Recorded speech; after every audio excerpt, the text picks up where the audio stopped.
Hello, eGP learners, and welcome to this episode where we're covering the latest news and reviews and all that kind of stuff that's happening in 2024. And we've got a massive episode, so we're going to rocket through quite a few of this stuff. But what are we covering today, Andy?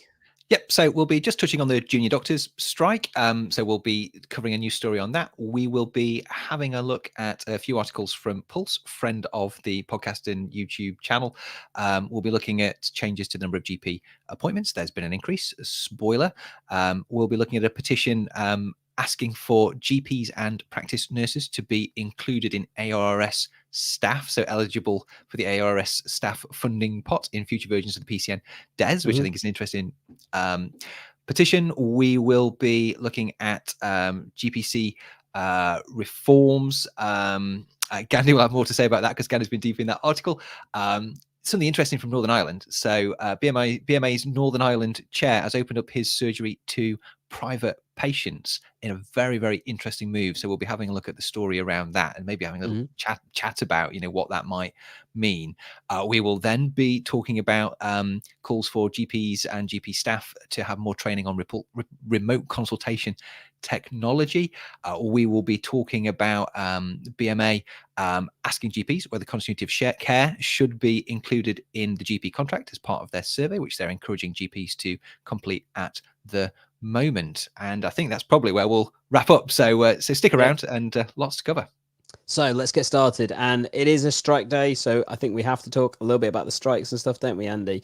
Let's bring it on screen and take a little look, shall we? Yeah, so another article in The Guardian about the strikes. I think this is an article from yesterday. It actually gives a good kind of summary and overview of the main kind of issues around the strikes for people who've not been following the story. But this is the junior doctors striking for 6 days, so the longest strike of doctors in history. Also interesting that it comes following a bank holiday as well, so designed for maximum length, maximum impact. Obviously not impact on safety, because those services that are important for patient safety do continue to happen, but certainly felt that it might have an impact on NHS's recovery of waiting times and non-elective care and those sorts of things.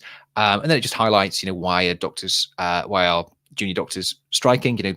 26% real terms pay cut over the past 15 years. That's something that we always hear from BMA representatives. If you take into account how inflation has outpaced increases in junior doctor remuneration, that's how much worse off in real terms junior doctors are now compared to 15 years ago. And then it just goes on to talk about what's been happening so far in terms of discussions with the government, those what offers have been made and rejected, and that things are still at an impasse at the time of writing this article. You felt the impact of the strike this time or this week yet, Gandhi? So I unfortunately had the experience of having to go to A&E on Boxing Day. It's not Boxing Day, New Year's Day, sorry. And I must admit I was a bit shocked at the system and the way that it was. Important to recognise that was a non-strike day. That was before the strike days as well. So that wasn't a strike. It's just how difficult it's become working in hospitals. It was literally it was like Tetris with trolleys. That's the only way I can describe it. And I think it's having an impact on everybody. It is partly challenging to understand, but also I still agree with the junior doctors. They need to make a stand, and things do need to change. You mentioned about safety. It's interesting. I have seen some news articles about how some trusts are making applications that actually they're in such dire straits that they are requesting that the strikes actually stop in their local areas because they're in that much difficulty. Now, I think I'd be keen to point out that the reason why it's so bad at this point is not just down to the fact that the junior doctors or doctors in training, whichever term you want to use, are not around as much because of the strikes. It is actually down to systemic challenges, like the fact we don't have enough beds, like the fact we don't have enough social care systems to help patients get discharged from hospital quicker. It's why patients are having 36, 50-hour waits in A&E, because there's just nowhere to put them. It's not necessarily just down to staffing and the changes in staff that are happening. So, I still agree with the doctors about what they're doing and stuff, but I think, there is this recognition that both sides need to start talking because it's getting harder and harder. But yeah. Yeah. I guess junior doctors might say that, there's a battle being played out in the media environment, and obviously news stories that highlight the risks of the strike, might be thought to undermine the junior doctors' position. Equally, there may be some reality, in that as well. So it's a really difficult and nuanced situation, and I hope everyone gets around the table and reaches an amicable or at least reasonable conclusion, which maybe concludes our coverage of that story. Really, it's something that maybe for some time. Unfortunately, is an ongoing issue, but but if we're talking about the impact strikes is having on hospital-based care, I think one of the counterpoints with that is the fact that there seems to be more appointments around, particularly in general practice, isn't there, Andy? According to the latest information from NHS England. Yeah, which is based on the GPAD data, which we often wonder about the data quality of as well. And there's all sorts of ways that you can cut these statistics, because they include sort of PCN-based activity as well, or a lot of that in terms of extended access. So some of these appointments might not be considered, I guess, core general practice, or what might have been considered core general practice a few years ago. Nonetheless, it feels like a good story, good news story for primary care. Yeah, what were your thoughts on this article, Gandhi? So it comments on the fact in November there were 31.4 million appointments done by general practice, and that's the highest on record and much higher than any previous November. Important to note that the population of England is about 55.98 million, so over 50% of the population had an appointment in a single month. Wow. That's an astounding statistic to shout about and stuff. I guess some people are having 2 or 3 or 4 or 5 though, and some people are having potential. Not. Absolutely, yeah. So I think that's important to recognize. I think one of the things I kind of don't agree with, but understandable why they've mentioned it, is the fact that they feel that the recovery plan is the reason why these numbers are so much higher. And in particular, a comment about cloud-based telephony being one of the reasons for this being a real winning story. I think there's a little bit of sugar and salt in there. So a lot of the places that are looking at cloud-based telephony from the NHS England funding haven't actually actioned that. The second wave is about to close in a couple of weeks' time, so that means there's many practices that still haven't onboarded with cloud-based telephony yet, and important to recognize that some of that may be slightly overstated, but I do think it does make a difference. And actually, if you want to find out more about those cloud-based telephony providers, you probably want to join myself and a few of them next Thursday for another comparison live stream. So we did the online consultations just before Christmas, Andy. I'm now doing cloud-based telephony, and just in time for the deadline for the second wave applicants as well. You have no idea how difficult this has been talking. It's a strong start for 2024. Oh my gosh, there's some serious content. Delivered. Yeah, there's some serious content coming out in January. I'm hoping it doesn't break me, but we shall see. But a great stream to jump in and join with people. But I think cloud-based telephony is often perpetuated by NHS England as the thing that they're going to support to help improve access to primary care. Let's see how much difference it genuinely makes. But it does seem to be making a difference. 31.4 million appointments. That's a hell of a lot of appointments, Yeah, we were talking about this in the practice meeting this morning, Gandhi, about cloud-based telephony, whether it was going to help or not. And we were talking about, things like the callback feature, where if you're waiting in the queue, you can elect to, you're number 11 in the queue, you can actually leave the queue, get on with something else, and your phone will ring you back when you're at number 1 and get you back on the line, things like that. And actually, that will probably improve the experience without really changing the pressures on practice, in terms of how they're managing phone calls internally. So I think there are some good things to come from, telephony. That's just a very small aspect of it. I think there are a lot of other, perhaps more promising things. So that's interesting. I was also going to just highlight, if people want to dig into where that data is from, NHS Digital every month publish, we'll put the link down below, publish the statistics for appointments in general practice based on GPAD data.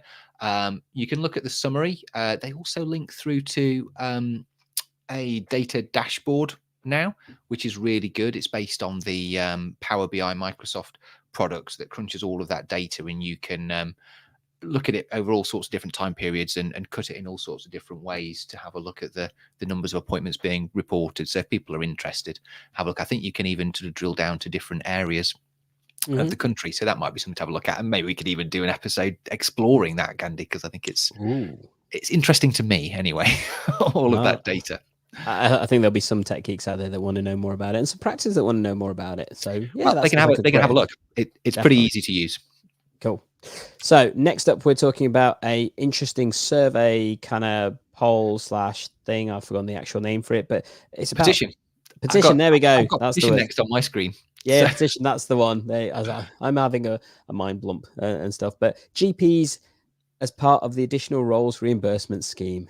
I think Tell this us is about really, it, really, Andy. I think this is really, really sort of interesting article that highlights some of the sort of changes, I guess, to locum demand and some longer standing concerns that people have had about the primary care network DES and the kind of quite prescriptive and restrictive way that the ARRS funding can be used. So I guess just so people understand, primary care network DES has a really big pot of money. I think it's about I think it's sort of maybe 1.5 billion. It's Is it that much? No, yes. £1,412 million in 2024 is in the ARRS fund, additional roles reimbursement scheme. So this is money available to general practice through primary care networks to employ additional staff to see patients. But the type of staff that can be employed is defined within the contract. And there are all sorts of roles like pharmacists, dietitians, mental health practitioners, social prescribers. We will leave some out because we can't name them all, but not GPs and not nurses. So that large pot of money can't be used to pay for more nurses or more GPs, which is often, what people most associate with going to the GP surgery or have done historically. In recent months, we've seen locums reporting that the number of sessions available to be booked to is going down. And one of the narratives that they're suggesting as contributing to this is that actually practices are beginning to use these increasing ARRS roles and workforces to see patients rather than use GPs and GP locums. Anyway, an organisation called the Doctors Association UK has created a petition. We'll link to it. People can have a look, and if they agree with it, they can sign it. But it's on the UK Parliament petitions website. So if they get 10,000 signatures, then the government has to respond to this issue and this question, and they're asking for GP practices to be able to use ARRS money to pay for GPs and practice nurses. So quite an interesting story. I think I'll be interested if this gets enough votes to ask in Parliament. I think it's a good question to ask and see what the government says and how they justify their answers. So I'll probably be signing it, to be honest. Any thoughts on this, Gandhi? So I think it is interesting. I honestly cannot see the government agreeing to any changes along these lines. For a start, the scheme is called the Additional Roles Reimbursement Scheme. So GPs, unfortunately, wouldn't be considered an additional role just by definition. Interestingly, as well, you mentioned that nurses are not part of the ARRS scheme. As of April, ANPs were included into that scheme, although annoyingly, a lot of the banding reimbursement was below what most prescribing ANPs would count as. So therefore, there has been some question about how effective that will be in the long term and stuff. And also, there's a fairly rapid change as well. I think the whole ARRS scheme does need at least clarification as to what the plan is. We're just about to hit March. Nobody knows what's happening with the PCN DES contract yet because it hasn't been agreed or negotiated. There's lots of questions around that need answering, and answering fairly soon, to be honest. I know me, you, Tara, and Ben often talk about this in our PCN Plus sessions, and we'll absolutely be talking about that in the PCN Plus conference we're doing in April. Which, if you want to join, let us know. It's going to be awesome. It's going to be cool. We're going to have some amazing things to plan for you and stuff. But it's a really pertinent area that needs clarification and stuff. And let's be honest, general practice needs better funding. I know junior doctors are striking, the hospital consultants have paused striking whilst they decide on what they want with their contract offers. But let's be honest, if there is not investment in general practice is going to fold and fold hard. So I don't know. It needs an adjustment in my view, whatever that may be.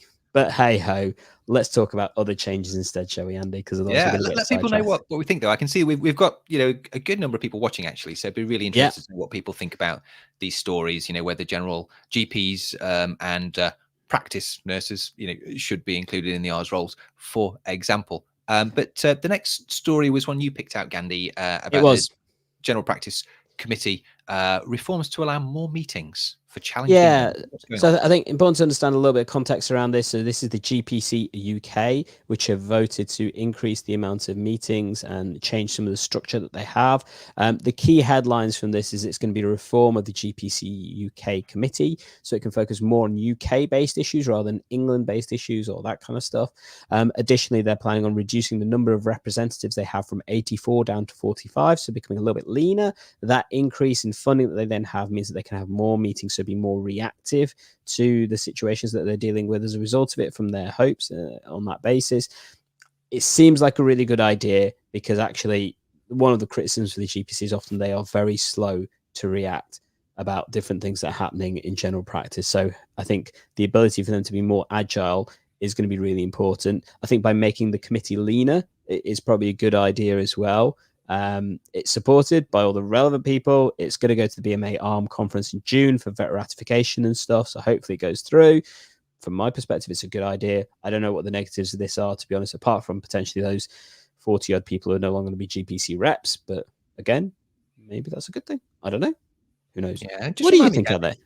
Yeah, just remind me, Gandhi. Are the GPC reps, tied to any geography, or are they just? I do vote. I do vote for them, but Yeah. I'm just trying to remember the structure. Are people potentially losing kind of that local focus of reputation? Is there anything like that happening with these reforms? Some of the roles are based on geography, so particularly devolved nations have obviously their own separate representatives and stuff, as well as both regionally and nationally. I'm not quite clear which reps are going to be taken out. That's the bit I don't know, and from reading this, it's unclear on that point at this point. So if a GPC person does want to tell us, so we're clear on that, absolutely feel free to do so. But I think, yeah, unclear at this point for that particular question and stuff. I'm afraid, Andy. Yeah, no, that's fine. Just sort of asking it really. And I mean, being leaner and more agile feels more, better place to deal with kind of the modern, environment and rapid challenges that come with the BMA. So Definitely. that feels And like it. just before we go into the next topic, then, going to go quick shout out to some of the comments we've had. So, as ever, hi to Miss Melody, eGPlearning favorite and stuff. It's great to see you both this evening. You look well. Did you have a good new year? Hoping that 2024 is prosperous. Fingers crossed it's going to be a great time and stuff. It's been a little bit hectic, but I'm surprised Gandhi looks well because Gandhi's not been very been very well. And Andy saw me last week. I was on death's door with a lovely cold that I think many of us in general practice have experienced over the past few weeks and stuff. But it wasn't COVID because I tested and it came back negative, apparently. Ellie Weber Pretty as a vote about including GP and ARRS, maybe a vote on what 24-25 looks like. Would be interesting to see what the DES would look like if GPs were included in the ARRS. I think knowing what 24-25 looks like was absolutely a big thing. Important to recognize there are surveys out there looking at general practice. We're going to come to another news story that talks about one of them. The finance survey closed a couple of days ago, which was, I know, the big one that the GPC in particular were looking at to help direct the negotiations. There's still the GP survey, and there's the QOF and IAF survey that myself and Andy covered 2 weeks ago, and I did a separate episode on just to promote. And if you want to check out that, we'll stick that at the end so you can find it really easily and quickly and stuff as well. But next, we're going to talk about a really interesting story, which is potentially, I mean, it's seismic, the impact of this one, I think. But Andy's going to tell us a little bit more about it, aren't you, Andy? Yeah, this is an interesting one. So obviously general practice in Northern Ireland is different to general practice, in England and other areas of the UK. And it's not an area that we work in. So we don't fully understand the challenges. And I do hear that some of the challenges are due to the devolved government not sitting in Stormont and not able to progress certain pieces of legislation to support general practice in the health service. So I think there's a whole dimension that we must admit that we don't fully understand. But quite a high profile GP in Northern Ireland. So it's this chap, Dr. Tom Black, who is Northern Ireland BMA chair, so chair of BMA Northern Ireland, has opened up his practice to private patients. So he had, I think it's one of the first examples of a hybrid surgery where they have an NHS list, but they're also going to see private patients as well. The justification for this is practice, runs at a loss. The finances are really, really stretched. They've considered closing the practice, and handing back the contract. But this is an alternative that they are trying, and they're going to charge £75 for an appointment. privately. He says that the NHS delivery of appointments will not be affected. They won't deliver less NHS appointments as a consequence of this. Actually, it'll be GP partners effectively working for free in their own time, seeing additional patients that will be used to support the practice finances and support that NHS delivery. So he's very clear about that. But I think it's certainly attention grabbing, I think. Hell And then yeah. he later goes on to say, actually, this could be a model that supports, failing or we don't like that term, do we? Practices that are not doing so well and that are struggling with sustainability. So really interesting and sounds a little bit like what happened to dentistry Yep. to me. So I remember, we had a lot of hybrid activity in dentistry, and over time, bit by bit, people reduced their NHS delivery and increased their private delivery, and now a lot of dentists are entirely private. What's your thoughts on this, Gandhi? So it's just that this is is this the tipping point of people general practice going down the route of dentistry? To be honest, it sounds challenging from that point of view. I think for the clinicians to make that decision must have been a really powerful one. I think additionally as well, I'm curious to know how they've done it as well, because I was under the impression you cannot offer private services to your own existing patients on an NHS list. Yeah, so you can't. This is discussed in the article. So that's part of sort of GMC regulation that you can't do that.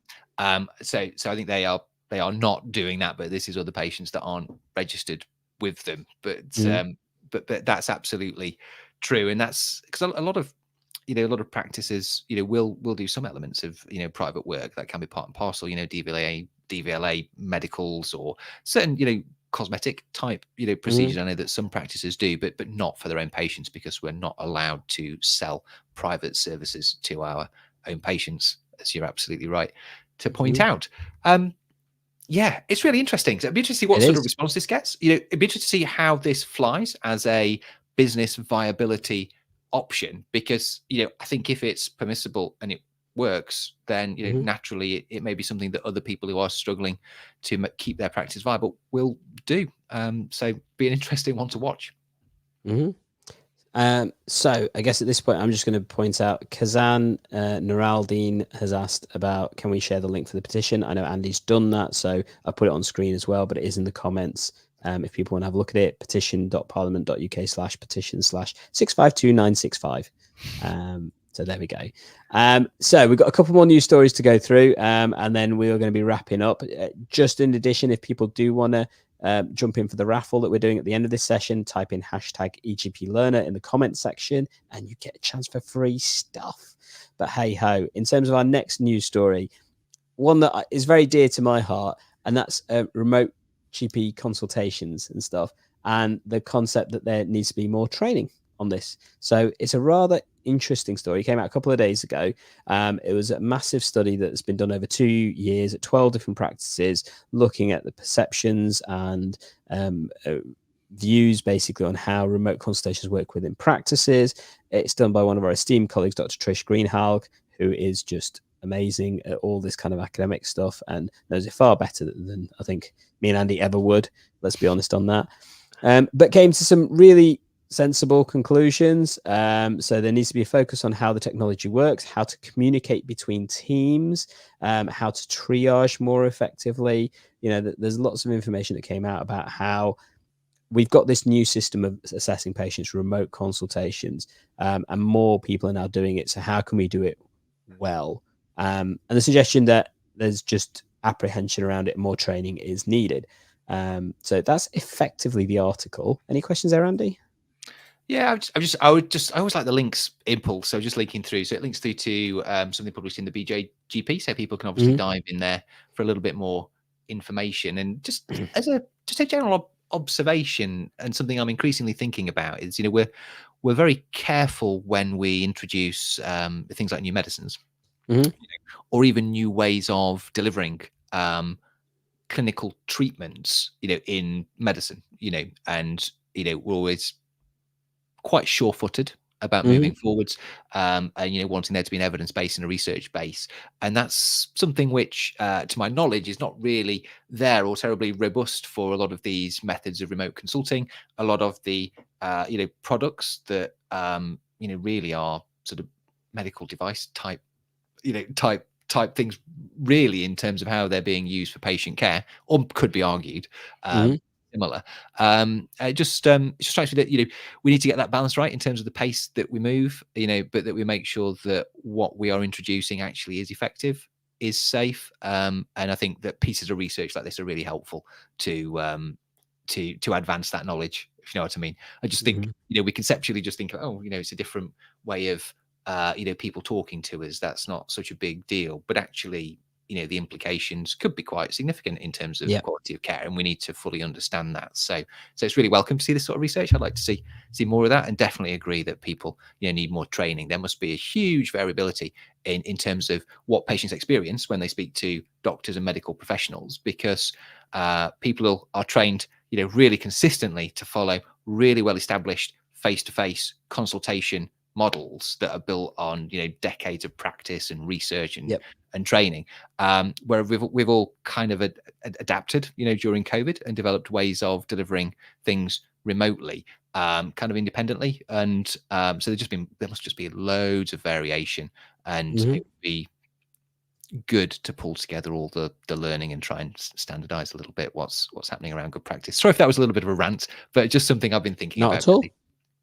Well, I guess if anybody did want some training and stuff, actually myself and Dr. Ed Pooley do some. So if you're ever interested in that, let us know. We'd be more than happy to help you out and things, particularly on triaging and skills and stuff and things. So do let us know. However, next we're going to talk about something that's really quite controversial in my view, but we'll see. Continuity of care as part of the GP contract. Tell us about this, Andy. Okay, so just picking up another story, and I think the reason that we've picked it is the reason that I think it's in Pulse, and that is I think it's a story to drum up participation in the BMA's general practice survey, which will form part of the negotiations with the government around the new GP contract going forwards. So I think this is sort of been published again today, in Pulse, just to grab people's attention and encourage people to engage with this survey, because it's asking really important and fundamental questions about ways that both the BMA might suggest that the contract changes, but that other parties that aren't the BMA might suggest, and it equips the BMA with information about what the profession thinks about all the sorts of proposals that might be made about the GP contract. And this talks about whether measures of continuity should be included in the primary contract. So essentially whether contract management should be made against measures of continuity of care. We talked about it in a recent episode, didn't we, Gandhi, that we might link to. And I was just where we actually looked at the Health Foundation's really helpful, fairly recent, I think from November, article about measuring continuity of care. And they talk about the different sorts of measures that look at continuity of care from a few different dimensions, and maybe we won't go into that now, but it's a really good place. It's a really good article to begin to understand continuity of care. But I would, and I think we all would, encourage people to complete the BMA General Practice Your Future survey to help the GPC and the BMA understand what we as professionals think about our profession, so that they can be equipped for the negotiations in the coming year. Definitely agree on that. And yeah, it's a really sensible kind of idea. I think quantifying continuity is a lot more challenging, and even despite those kind of index scores and that kind of stuff, I still think it's a really difficult thing to mark up, because then when you add in remote consultations and that kind of stuff, I think a lot of the index scores and stuff unfortunately fall apart a little bit on that. And it also comes down to reporting mechanisms we've got. How do you build those into it? It's problems with how you make it work and how do you evaluate it and stuff as well come into play. Yeah. But the concept is great. I think it's important that the profession doesn't end up stuck between, a rock, a hard place, and the sea on this, because I can see this looking like, a classic trilemma. So, the classic trilemma is about food. Food can be fast, cheap, or good. But it can't be all three of them. You always have to compromise on one. It can be fast and good, but it's going to be expensive, or it can be, fast and cheap, but it won't be that that good. And I think I don't want general practice to be caught between having continuity, access, which has been the driving narrative over the past year, and of course funding pressures. So I don't think that we can have access, continuity, and current levels of funding. Something has to give. But maybe those are the sorts of things that people can express in the survey if they go ahead and maybe. Or maybe the answer is all practice go to a private model as a result of that. Like Northern Ireland. Let's like watch Northern that Ireland. space. Yeah, we'll watch that space and stuff. That's not a bad place to start to wrap up, Gandhi. No, it's not. So if people did want to check out those episodes and those links to the surveys that we talked about, do have a look at this episode right here. Alternatively, if you want to look at more alternative content and a more in-depth one looking at continuity, have a look at this episode right here. And we will always be here to help tech enhance your primary care and learning.